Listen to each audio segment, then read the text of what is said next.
الرجيم بسم الله الرحمن الرحيم الذين استجابوا لله والرسول من بعد ما أصابهم القرح للذين أحسنوا منهم واتقوا أجر عظيم الذين قال لهم الناس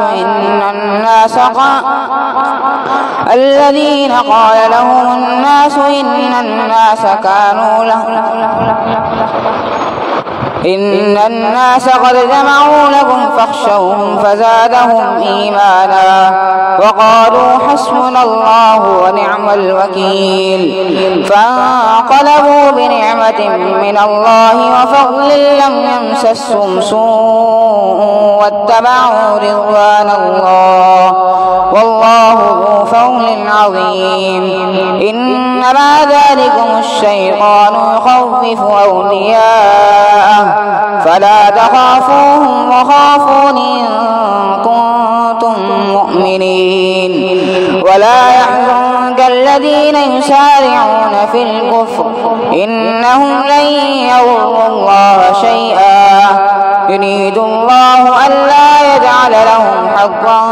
في الآخرة ولهم عذاب عظيم إن الذين اشتروا الكفر بالإيمان لن يضروا الله شيئا ولهم عذاب أليم صدق الله العظيم.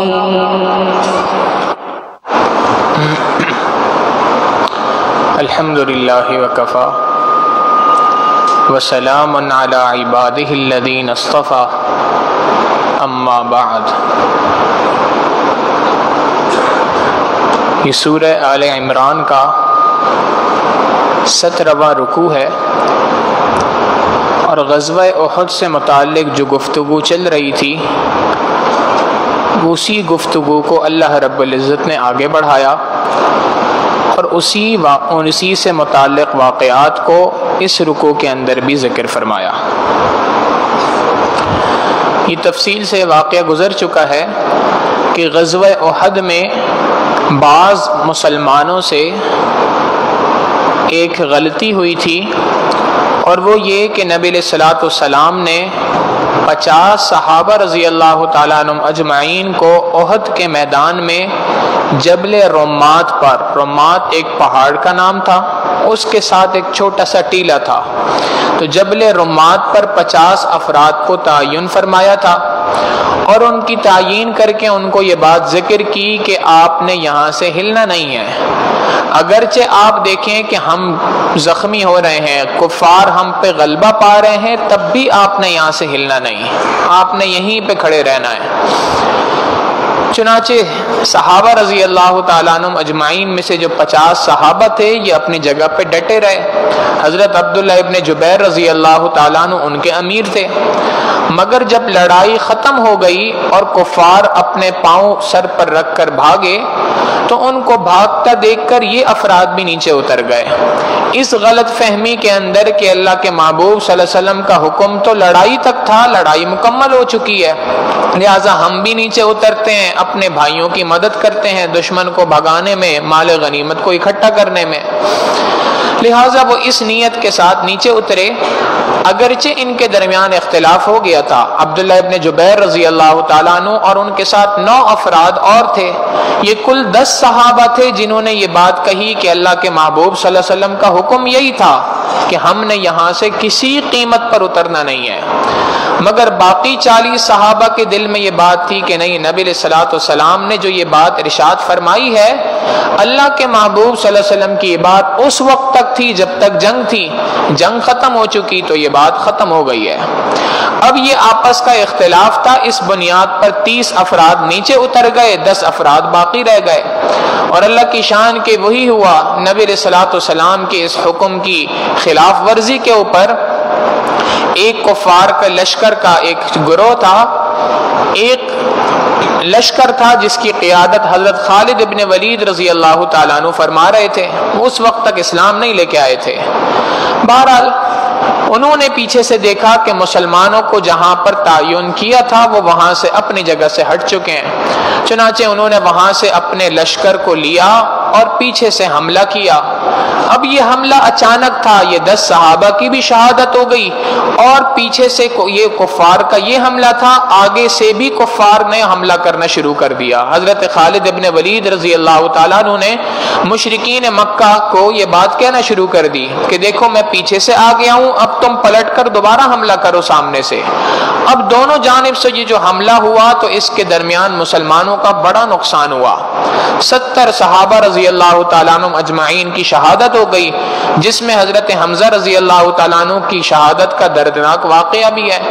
اللہ کے محبوب صلی اللہ علیہ وسلم خود اس کے اندر شدید زخمی ہوئے، نبی علیہ الصلوۃ والسلام کے 2 دندان مبارک شہید ہو گئے، نبی علیہ الصلوۃ والسلام بے ہوش ہو کر گر پڑے نیچے،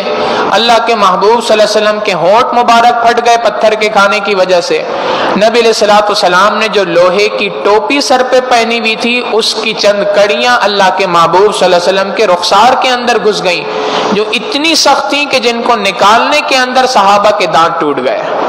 تو اتنی سختی کے ساتھ نبی علیہ الصلوۃ والسلام کے گال مبارک پر رخسار مبارک کے اندر لوہے کی کڑیاں بھی چلے گئی تھیں۔ پھر یہ تو اللہ کے محبوب صلی اللہ علیہ وسلم کے ساتھ تھا، اور تقریباً کوئی 30 کے قریب صحابہ وہ تھے جنہوں نے نبی علیہ الصلوۃ والسلام کا اس وقت پر تحفظ کیا، اپنے سینے پہ تیر کھائے، ہاتھوں پر تیر کھائے، پیٹھ پر تیر کھائے، تو شدید زخمی حالت کے اندر تھے، بہت زیادہ زخمی حالات کے اندر یہ اس وقت پہ موجود تھے۔ یہاں پر اس درمیان میں نبی علیہ الصلوۃ والسلام نے صحابہ کو منظم کیا، اور منظم کر کے ان کو دوبارہ مشرکین پر حملہ کرنے کا حکم دیا۔ اب جب یہ صحابہ نے اپنے حملہ کرنے کا ارادہ کیا تو اسی وقت پہ مشرکین وہاں سے نکل پڑے۔ اب یہ جو وہاں سے نکلے تو نکل کر ایک مقام تھا حمراء الاسد، یہ حمراء الاسد نامی مقام تھا جو مدینہ منورہ سے 8 میل کے فاصلے کے اوپر تھا۔ یہ وہاں سے نکلے اور حمراء الاسد کے مقام پر پہنچے، یہاں پہ آ کے ٹھہر گئے۔ یہاں پہ آ کے ایک دوسرے سے پوچھنے لگے، ہم تو مسلمانوں کے اوپر غلبہ پا رہے تھے، ہم نے تو ان کو زخمی کرنا شروع کر دیا تھا، ان کو شکست ہونا شروع ہو گئی تھی، ہم یہ سارا معاملہ چھوڑ کر اچانک یہاں پہ کیوں آ گئے؟ حقیقت یہ تھی کہ اس وقت پر ان کی عقل بھی وہاں پر کام نہیں کر رہی تھی، اللہ رب العزت کی جانب سے ایمان والوں کی مدد تھی، روب تھا ایمان والوں کا جو ان پہ پڑا، اور وہ وہاں سے چلے گئے باوجود اس کے کہ وہ اس وقت پہ مسلمانوں پر فتح یاب ہو رہے تھے۔ تو ایک دوسرے سے پوچھنے لگے کہ یہ کیا معاملہ پیش آ گیا، ہم کیوں وہاں سے واپس آ گئے؟ پھر خود ہی آپس میں گفتگو کر کے یہ بات سوچی کہ واقعی ہماری عقل اس وقت پر خراب ہو گئی تھی کہ جب ہم غلبہ پا چکے تھے تو اس کے بعد دوبارہ وہاں سے واپس آنے کی کوئی وجہ اور کوئی صورت نظر نہیں آتی، پتہ نہیں کیا وجہ بنی تھی۔ پھر آپس میں فیصلہ کرنے لگے کہ ہم ایک کام کرتے ہیں، یہاں سے مکہ واپس جاتے ہیں، مکہ مکرمہ میں پہنچنے کے بعد اپنے ساتھ مزید لشکر لے کے واپس آتے ہیں اور ان زخمی مسلمانوں کو اچھے طریقے سے سبق سکھاتے ہیں۔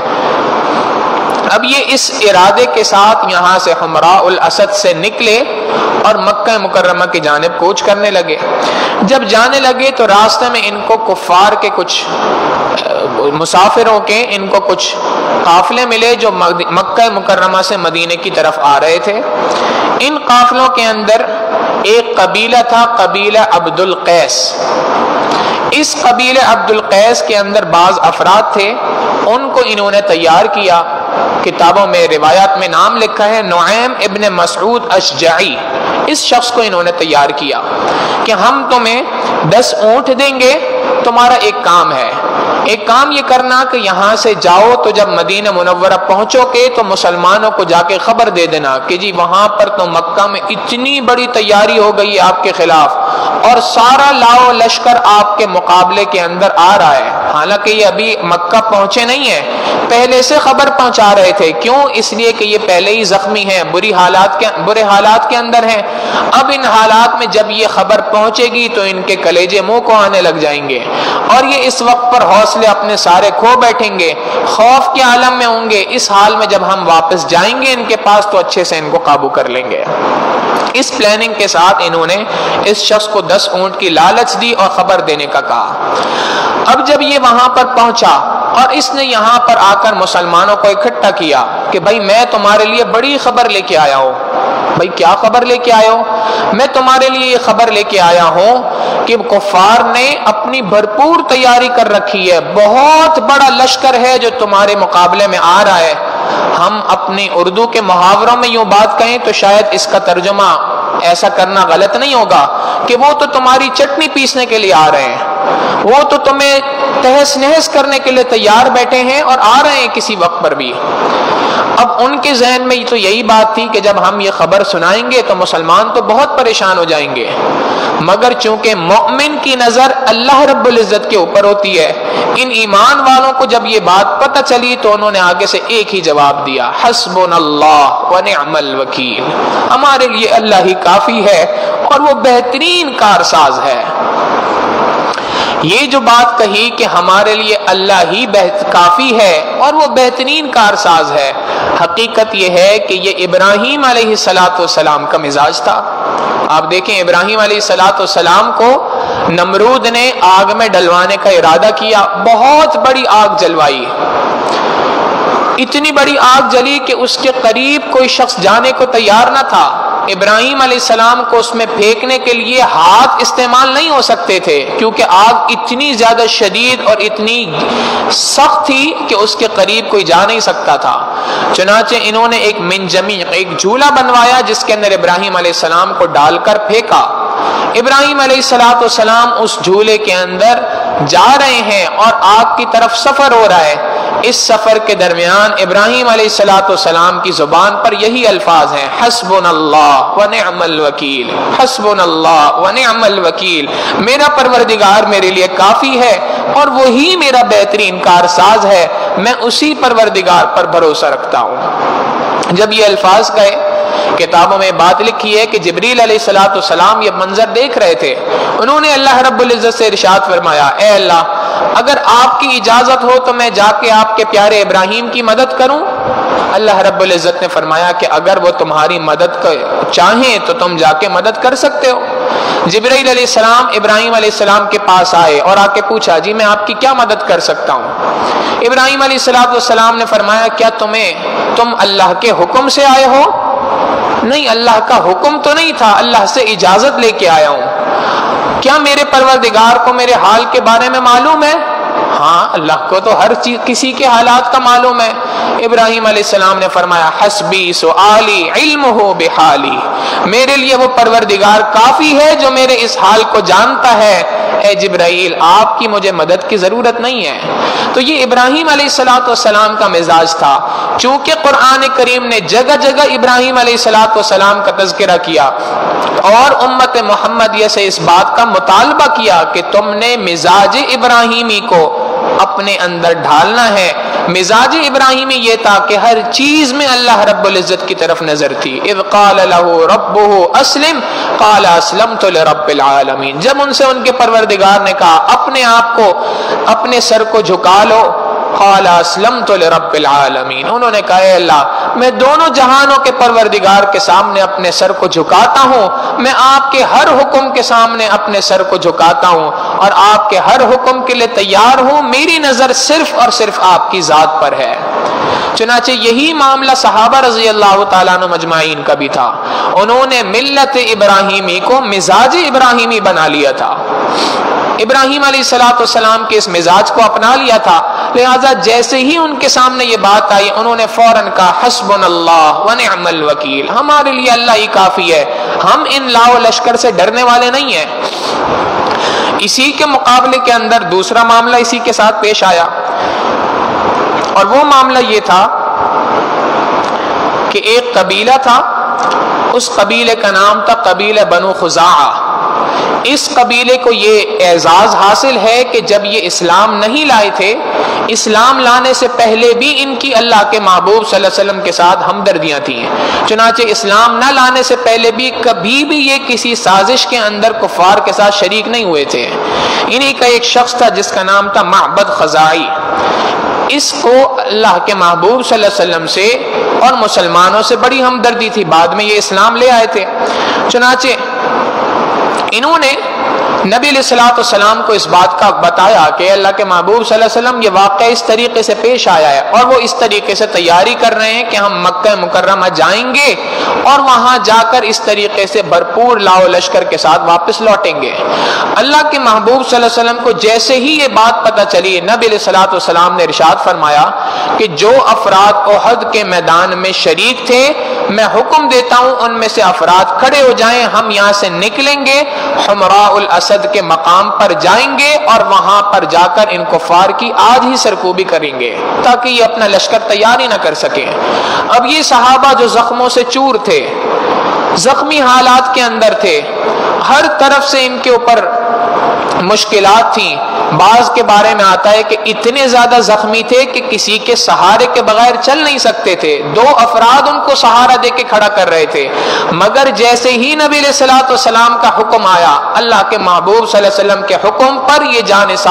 جانثاروں نے لبیک کہا اور فوراً تیار ہو گئے۔ 200 صحابہ رضی اللہ تعالیٰ عنہم اجمعین تیار ہو گئے کہ اللہ کے محبوب صلی اللہ علیہ وسلم ہم آپ پہ قربان، ہم آپ کے ساتھ چلنے کو تیار ہیں۔ نبی علیہ الصلوۃ والسلام نے ان صحابہ کے لشکر کو لیا اور ان کے ساتھ حمراء الاسد کے مقام پہ پہنچے، اور یہی جو شخص تھا جس کا نام معبد خزاعی تھا، یہ وہاں پر پہنچا اور وہاں پہ پہنچ کے ان کو بتایا کہ تم تو یہ سوچ رہے ہو کہ تم یہاں سے مکہ جا کر تیاری کرو گے، وہ زخمی حالت میں تمہارا پیچھا کرنے کے لیے حمراء الاسد کے مقام پر آ رہے ہیں۔ اب انہوں نے جب یہ بات سنی تو ان کو،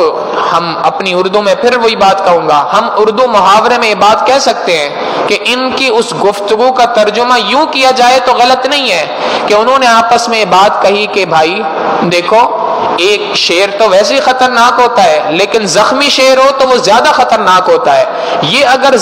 زخمی ہونے کی حالت میں ہمارے پاس آ رہے ہیں تو اس کا مطلب یہ ہے کہ اب ہمیں یہ کوئی آسانی سے چھوڑنے والے نہیں ہیں اور پھر ہمیں بہت بڑا نقصان ہونے والا ہے، لہٰذا حمراء الاسد کا مقام چھوڑا اور تیزی سے مکہ مکرمہ کی طرف بھاگے۔ نبی علیہ الصلوۃ والسلام حمراء الاسد کے مقام پر پہنچے اور یہاں پر پہنچ کے اللہ کے محبوب صلی اللہ علیہ وسلم نے 3 دن یہاں پر قیام فرمایا، 17، 18 اور 19 شوال، پیر، منگل اور بدھ، یہ 3 دن اللہ کے محبوب صلی اللہ علیہ وسلم یہاں پر ٹھہرے رہے، انتظار کرتے رہے کہ اگر کفار آئیں گے تو ہم ان سے لڑائی کریں گے۔ 3 دن گزر گئے اور کفار نہیں آئے، پھر نبی علیہ الصلوۃ والسلام وہاں سے واپس مدینہ منورہ آ گئے۔ اللہ رب العزت نے کفار کے دلوں میں مسلمانوں کا اس طریقے سے رعب پیدا فرما دیا۔ اس واقعے کو اللہ رب العزت آج کے اس رکوع میں ارشاد فرما رہے ہیں، الذین استجابوا للہ والرسول، وہ لوگ کہ جنہوں نے اللہ اور اس کے رسول صلی اللہ علیہ وسلم کی آواز پر لبیک کہا، من بعد ما اصابهم القرح، بعد اس کے کہ ان کو شدید تکلیف پہنچی تھی، شدید زخم پہنچے تھے، تکلیفوں کے پہنچنے کے بعد، زخموں سے چور ہونے کے بعد اللہ کے محبوب صلی اللہ علیہ وسلم کی آواز پر لبیک کہا۔ یہ ایمان والوں کی نشانیوں میں سے ایک نشانی ہے کہ جب اللہ اور اس کے رسول صلی اللہ علیہ وسلم کسی بات کا حکم دے دیں، اس کے مقابلے میں کتنی ہی مشکلات کیوں نہ پیش آئیں وہ اس کے اوپر لبیک کہتے ہیں۔ آپ دیکھیں صحابہ رضی اللہ تعالیٰ عنہ مجمعین نے کتنی مشکلات کے اندر اللہ کے محبوب صلی اللہ علیہ وسلم کی آواز پہ لبیک کہا۔ اگر اس کے مقابلے میں ہم آج اپنی زندگیوں کو دیکھیں تو ہمیں تو یہ مشکلات کا سامنا پیش نہیں ہے، اور ہمارے پاس جو اللہ کے محبوب صلی اللہ علیہ وسلم کے حکم ہے وہ اس کے مقابلے میں کوئی زیادہ مشکل نہیں ہے، وہ تو آسان حکم ہے۔ آج کا حکم یہی ہے کہ میری سنت کے مطابق زندگی گزارو، اللہ کے دین کے مطابق زندگی گزارو، اپنی زندگی کو 100% شریعت و سنت کے مطابق گزارو، یہی حکم ہے، اس کے علاوہ کوئی اور حکم تو ہماری طرف متوجہ نہیں ہے۔ ہم سے تو اس وقت میں مطالبہ نہیں کیا جا رہا کہ تلوار لو اور باہر نکلو، زخموں کی حالت میں بھی جاؤ، شاید کہ یہ کام ہم نہ کر سکتے تھے، اللہ نے ہماری کمزوری پر رحم فرماتے ہوئے ہمارے لیے چیزوں کو آسان کر دیا۔ تو اس وقت پر ہمارے لیے حکم یہی ہے، ہم صحابہ کی زندگی کو پڑھ رہے ہیں، اپنے لیے کم از کم یہ سبق سیکھیں کہ واقعی اس سے ہمارے لیے سبق یہ ہے کہ اگر صحابہ دین کی خاطر اتنی قربانیاں دے سکتے تھے تو ہم کیا دین کی خاطر اپنی خواہشات کو قربان نہیں کر سکتے؟ ہم دین کی خاطر اللہ اور اس کے رسول صلی اللہ علیہ وسلم کے حکم کی خاطر اپنی مرضی کو گم نہیں کر سکتے اللہ اور اس کے رسول صلی اللہ علیہ وسلم کی زندگی کے اندر، ان کی مرضی کے اندر؟ اللہ رب العزت فرماتے ہیں للذین احسنوا منہم، یہ وہ لوگ ہیں جن کے لیے بھلائیاں ہی بھلائیاں ہیں، واتقوا اجر عظیم، اور ان کے لیے بہت بڑا اجر ہے۔ الذین قال لهم الناس، یہ وہ لوگ ہیں جب ان سے کہا لوگوں نے، قال لهم الناس، جب کہا ان سے لوگوں نے کہ ان الناس قد جمعوا لكم، بے شک یہ کفار، یہ لوگ تمہارے خلاف جمع ہو چکے ہیں، فخشوہم، لہذا تم ان کے مقابلے میں ڈر جاؤ، دب جاؤ، یہ تمہارے خلاف آ رہے ہیں، لہذا تم اپنی تیاری کر لو، جس کو یوں کہا جائے تو غلط نہیں ہوگا، اپنی خیر مناؤ۔ اللہ رب العزت فرماتے ہیں فزادہم ایمانا، یہ نہیں ہوا کہ وہ اس بات سے ڈر گئے، بلکہ اس کے مقابلے میں ہوا کیا، ان کا ایمان تو مزید اللہ کے اوپر بڑھ گیا، فزادہم ایمانا، ان کا ایمان مزید اللہ کے اوپر بڑھ گیا، وقالوا، اور وہ کہنے لگے حسبنا اللہ ونعم الوکیل، اللہ رب العزت ہمارے لیے کافی ہے اور وہ بہترین کارساز ہے، ہم اسی پروردگار پر بھروسہ رکھتے ہیں۔ اللہ رب العزت فرماتے ہیں فانقلبوا بنعمت من اللہ، بس وہ لوٹے وہاں سے اللہ کی نعمت و فضل، اور اللہ کا فضل حاصل کر کے۔ یہ کفار سے وہاں جب انتظار کر کے 3 دن کے بعد وہاں سے واپس لوٹ رہے تھے تو راستے میں ایک تجارتی قافلہ تھا جو مسلمانوں کو ملا۔ انہوں نے نبی علیہ السلام سے پوچھا اے اللہ کے محبوب صلی اللہ علیہ وسلم، یہ تجارتی قافلہ ہے اور یہ مال و دولت بیچ رہا، اپنا سامان بیچ رہا ہے بہت کم پرائس کے اندر، بہت سستا مال بک رہا ہے، تو کیا آپ کی اجازت ہے تو ہم اس کو خرید لیں، مدینے میں جا کے بیچ دیں گے؟ نبی علیہ الصلوۃ والسلام نے ارشاد فرمایا کہ بالکل تم یہ کام کر سکتے ہو۔ چنانچہ صحابہ نے وہاں سے مال خریدا، مدینہ منورہ آ کے اس سستے مال کو اچھے داموں کے اوپر بیچ دیا اور ان کو نفع ہو گیا۔ اللہ رب العزت فرماتے ہیں کہ فانقلبوا، یہ صحابہ وہاں سے لوٹے بنعمت من اللہ، اللہ کی نعمت کے ساتھ۔ یہ اللہ کی نعمت کیا تھی؟ اللہ کی رضا تھی جو ان کو حاصل ہو گئی۔ اللہ کی سب سے بڑی نعمت انسانوں کے لیے یہی ہے، ورضوان من اللہ اکبر، اللہ کی رضا یہ تو سب سے بڑی نعمت ہے جو انسان کو ملتی ہے۔ تو اللہ کی نعمت ملی کہ اللہ رب العزت کی رضا ان کو نصیب ہو گئی، وفضل، اور اللہ کی جانب سے فضل ان کو ملا۔ علماء نے لکھا فضل سے مراد اللہ نے مال و دولت ان کو عطا کر دیا، آخرت کی بھی خیریں عطا ہو گئی، دنیا کی بھی خیریں عطا ہو گئی۔ یہ جو آیت مبارکہ قرآن کریم کے اندر ہے، جو دعا ہے، حقیقی اس دعا کے مصداق بن گئے کہ ربنا آتنا فی الدنیا حسنہ وفی الآخرۃ حسنہ، اے اللہ ہم آپ سے دنیا کی بھی بھلائیاں مانگتے ہیں، ہم آخرت کی بھی بھلائیاں مانگتے ہیں۔ نبی علیہ الصلوۃ والسلام نے ایمان والوں کو یہی بات سکھائی، ایسا نہ ہو کہ تم صرف دنیا کے اندر لگو، آخرت کو بھول جاؤ، اور یہ بھی نہیں کہ آخرت کی فکر میں ایسے لگو کہ دنیا مانگو ہی نہ اللہ سے، نہیں، تم اللہ کے محتاج ہو، دنیا کے اندر بھی محتاج ہو، آخرت میں بھی محتاج ہو۔ جب دنیا اور آخرت دونوں میں محتاج ہو تو دنیا بھی اللہ سے مانگو، آخرت بھی اللہ سے مانگو۔ وفضل، اور اللہ کا فضل تھا کہ لم یمسسہم سوء، کہ ان کو کسی قسم کی کوئی برائی، کوئی تکلیف نہیں پہنچی۔ حمراء الاسد کے مقام پہ 3 دن ٹھہرے، لڑائی کے لیے کوئی نہیں آیا۔ واتبعوا رضوان اللہ، انہوں نے اللہ کی رضا کی پیروی کی۔ واللہ ذو فضل عظیم، بے شک اللہ رب العزت بڑا فضل فرمانے والا، بڑا عظیم، بڑی ذات ہے، بڑی عظیم ذات ہے۔ اب اس کے بعد آگے اللہ رب العزت ایک اور بات ارشاد فرماتے ہیں، اور وہ یہ ہے کہ دیکھو دنیا کے اندر یہ تمہیں ڈرانے کے لیے آج آئے تھے، اللہ کی مدد تھی تمہارے ساتھ، تم اللہ کے اوپر ایمان رکھتے تھے، تمہارا ایمان بڑھ گیا اور تم نے کہہ دیا حسبنا اللہ ونعم الوکیل۔ صحیح طریقہ یہی ہے، یاد رکھنا شیطان تمہیں بہکائے گا، چونکہ قرآن کریم صرف صحابہ کے لیے نہیں آیا تھا، قیامت تک آنے والے افراد کے لیے تھا، تو قیامت تک آنے والی اللہ کے محبوب صلی اللہ علیہ وسلم کی امت کو سبق دینا تھا، نبی علیہ الصلوۃ والسلام کی امت کو سبق دینے کے لیے اللہ رب العزت آگے تفصیل بیان فرما رہے ہیں کہ کفار سے ڈرانا یہ تو شیطان کا کام ہے، شیطان ڈرایا کرتا ہے تمہیں، جی کفار سے ڈر جاؤ، فلاں ملک سے ڈر جاؤ، فلاں ملک سے ڈر جاؤ، جی وہ سپر پاور ہیں اس لیے ہم ان کے مقابلے میں کچھ نہیں کر سکتے، وہ ٹیکنالوجی میں آگے ہیں اس لیے ہم ان کے مقابلے میں کچھ نہیں کر سکتے۔ ایک طرف ٹیکنالوجی کی طاقت ہو، ایک طرف سپر پاور کی طاقت ہو، تو دوسری طرف ایمان کی طاقت ہوا کرتی ہے، اور اللہ کا وعدہ ہے، اللہ رب العزت نے وعدہ کر رکھا ہے کہ ایمان کی طاقت ہمیشہ غالب آئے گی کفر کی طاقت کے اوپر، ایمان کی طاقت ٹیکنالوجی کی طاقت کے اوپر غالب آ کے رہے گی۔ مثالیں تو بہت ہیں، خود یہ غزوہ احد کا واقعہ یہ بھی مثال ہے، اور اسی سے آگے چلتے جائیں بے تحاشا مثالیں قرآن کریم کے اندر ہمیں ملتی ہیں۔ اللہ رب العزت فرماتے ہیں کم من فئۃ قلیلۃ غلبت فئۃ کثیرۃ باذن اللہ، کتنی ہی بار ایسا ہوا کہ ہم نے ایک چھوٹے سے گروہ کے ذریعے سے بڑے بڑے لشکروں کو مروا دیا، کتنی ہی بار ایسا ہوا کہ ہم نے چڑیوں کے ذریعے سے باز مروا دیے۔ پڑوس کے ملک میں ہمارے سامنے ایک بہت زبردست مثال آج کے زمانے میں جیتے جاگتے دیکھنے کی میسر ہے۔ اللہ رب العزت ایک اور جگہ پر ارشاد فرماتے ہیں وَكَانَ حَقًّا عَلَيْنَا نَصْرُ الْمُؤْمِنِينَ، اللہ رب العزت نے اپنے ذمے لے رکھا ہے ایمان والوں کی مدد کرنا، ایمان والوں کے ساتھ اللہ کی مدد ہمیشہ میسر ہوتی ہے۔ وَلَا تَهِنُوا وَلَا تَحْزَنُوا، نہ تم غم کرو نہ خوف کرو، وَأَنْتُمُ الْأَعْلَوْنَ إِن كُنتُم مُؤْمِنِينَ، اگر تم حقیقی معنوں میں ایمان والے ہو تو آخر میں سر بلند تم نہیں ہونا ہے، کامیابی تمہارے قدم چومے گی اگر تم حقیقی معنوں میں ایمان رکھتے ہو۔ آپ دیکھیں غزوہ بدر کے اندر 313 کے مقابلے میں 1000 افراد تھے، غزوہ موتا ہوئی 3000 افراد مسلمانوں کے، ان کے مقابلے میں کفار کا لشکر 1 لاکھ کے برابر تھا، اللہ نے 3000 کو 1 لاکھ پر فتح عطا فرما دی۔ جنگ یرموک ہوئی 35000 مسلمان تھے، ان کے مقابلے میں 7 لاکھ کفار کی تعداد تھی، اللہ رب العزت نے ان 35000 کے ذریعے سے 7 لاکھ کے اوپر غلبہ عطا فرما دیا۔ اصل چیز قوت ایمانی ہے، اصل چیز ایمان کی قوت ہے، اگر یہ ایمان کی قوت انسان کے اندر آ جائے تو یہ قوت کے مقابلے میں افرادی قوت کوئی حیثیت نہیں رکھتی۔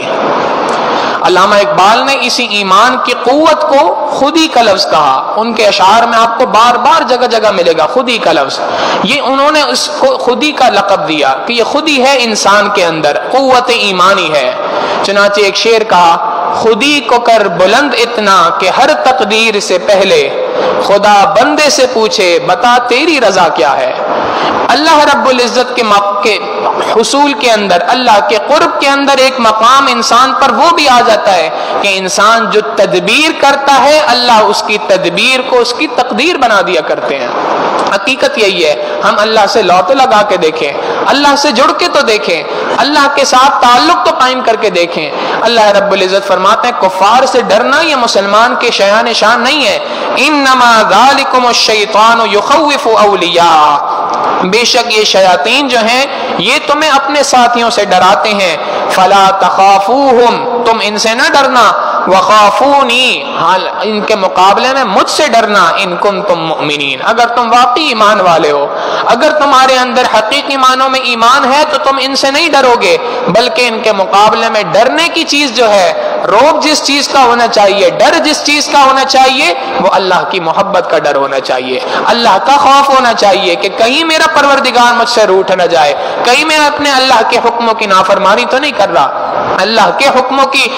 خلاف ورزی کا ڈر اگر دل کے اندر ہوگا تو یہ اصل ڈر ہے۔ تم یہ ڈر اپنے دل کے اندر پیدا کر دو، اللہ رب العزت تمہارا روب کفار کے اوپر کر دیا کریں گے، اللہ رب العزت تمہارا روب، مسلمانوں کا روب جو ہے وہ کفار کے دلوں میں ڈال دیا کریں گے۔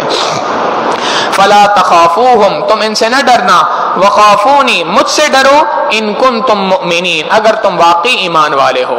پھر نبی علیہ الصلوۃ والسلام کو تسلی دی۔ اللہ کے محبوب صلی اللہ علیہ وسلم کو اس بات کا بڑا غم تھا کہ وہاں سے 1000 افراد غزوہ احد کے اندر آئے تھے،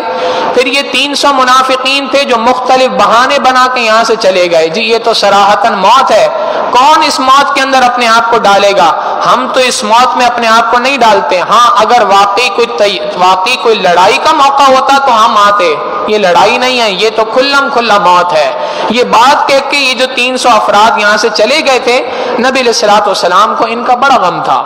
اللہ رب العزت یہاں پر نبی علیہ الصلوۃ والسلام کو تسلی دیتے ہیں، وَلَا يَحْزُنْكَ الَّذِينَ يُسَارِعُونَ فِي الْكُفْرِ، جو لوگ کفر کی جانب دوڑ رہے تھے آپ ان کے بارے میں غم نہ کریے، إِنَّهُمْ لَن يَضُرُّوا اللَّهَ شَيْئًا، بے شک انہوں نے اللہ کو ہرگز کسی قسم کا نقصان نہیں دیا، اللہ کا کوئی نقصان نہیں ہے، وہ چھوڑ کے چلے گئے۔ يُرِيدُ اللَّهُ أَلَّا يَجْعَلَ لَهُمْ حظا فی الآخرہ، اللہ یہ بات چاہتا تھا کہ ان کے لیے آخرت میں کسی قسم کا کوئی حصہ نہ ہو، وَلَهُمْ عَذَابٌ عَظِيمٌ، اور ان کے لیے آخرت میں بہت بڑا عذاب اللہ نے تیار کر رکھا ہے۔ وہ عذاب کیا ہے؟ قرآن کریم خود کہتا ہے ان المنافقین فی الدرک الاسفل من النار، بے شک منافقین کل قیامت کے دن جہنم کے سب سے نچلے گھڑے کے اندر ہوں گے۔ ان الذین اشتروا الکفر بالایمان، بے شک جن لوگوں نے کفر کو خرید لیا تھا ایمان کے بدلے میں، لن یضر اللہ شیئا، انہوں نے اللہ کا کوئی نقصان نہیں کیا، ولہم عذاب علیم، حقیقت یہ ہے کہ ان کے لیے اللہ رب العزت نے دردناک عذاب کو تیار کر رکھا ہے۔ وہ عذاب بڑا بھی ہے، عذاب عظیم، بڑا عذاب بھی ہے اور وہ عذاب دردناک بھی ہے۔ یہ کس کے لیے ہے؟ جو اللہ اس کے رسول صلی اللہ علیہ وسلم کے حکموں کے مقابلے میں اپنی عقل کو سامنے رکھتا تھا، جو اپنی عقل کو سامنے رکھ کے یہ بات کہتا تھا جی میری عقل یہ کہتی ہے کہ یہاں پر مسلمانوں کو شکست ہوگی، جو اپنے آپ کو بڑا عقل مند سمجھتا ہے، بڑی عقل والے ہیں، بڑی سمجھ والے ہیں، اللہ رب العزت فرماتے ہیں تمہاری عقل اللہ اور اس کے رسول صلی اللہ علیہ وسلم کے حکموں سے آگے نہیں چل سکتی، اگر تم اپنی عقل کو مقدم کرو گے تو تمہارا حشر یہ ہوگا۔ مسلمان اس کو نہیں کہتے جو اپنی عقل شریعت کے سامنے لڑائے، شریعت کا حکم آ جائے تو سر خم تسلیم، اپنے گردن کو جھکا دے کہ شریعت کا حکم ہے، چاہے اس کی لاجک مجھے سمجھ میں آئے یا اس کی لاجک سمجھ میں نہ آئے، یہ شریعت کا حکم ہے اور میں اس حکم پہ اپنے سر کو جھکاتا ہوں۔ اللہ رب العزت ہمیں بھی اسی طریقے سے مزاج ابراہیمی کے مطابق زندگی گزارنے کی توفیق عطا فرمائے۔ وآخر دعوانا ان الحمد للہ رب العالمین۔ سبحان ربی العلی الوہاب، اللہم صلی علی سیدنا محمد وعلی آل سیدنا محمد وبارک وسلم۔ ربنا ظلمنا انفسنا وان لم تغفر لنا وترحمنا لنكونن من الخاسرین۔ اللہم آت نفوسنا تقواها وزکها انت خیر من زکاها انت ولیها ومولاها انک علی کل شیء قدیر۔ وصلی اللہ تعالی علی حبیبہ سیدنا محمد وآلہ واصحابہ اجمعین برحمتک یا ارحم الراحمین۔